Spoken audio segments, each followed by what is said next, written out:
Hello guys, welcome to my new video. और आज का वीडियो भी बिल्कुल धमाकेदार होने वाला है क्योंकि इस वीडियो में आपको एक नया गाना पावर स्टार का देखने को मिलेगा जिसका नाम है कजरा मोहब्बत वाला। ये गाने का टाइटल है और इसका अभी टीजर ही आया है क्योंकि इस गाने का पहले इवेंट किया जाएगा और उसके बाद ही गाना रिलीज होगा। ये इवेंट या तो लखनऊ में होगा या फिर किसी बड़े रिजॉर्ट में होगा।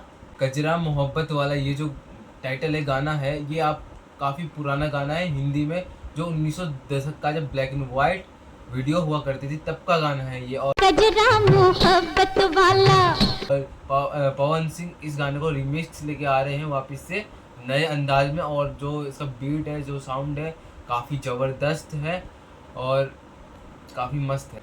आपको ये जो टीजर आपको कैसा लगा कमेंट में ज़रूर बताएं और लाइक सब्सक्राइब जरूर कर दें। ऐसा इवेंट और ऐसी वीडियो दमदार और अपडेट के साथ हम आपसे मिलते ही रहेंगे।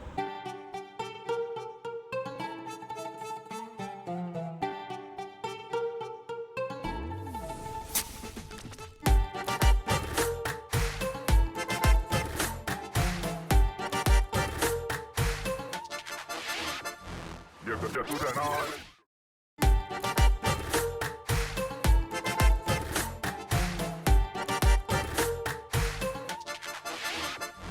Ya tú te no.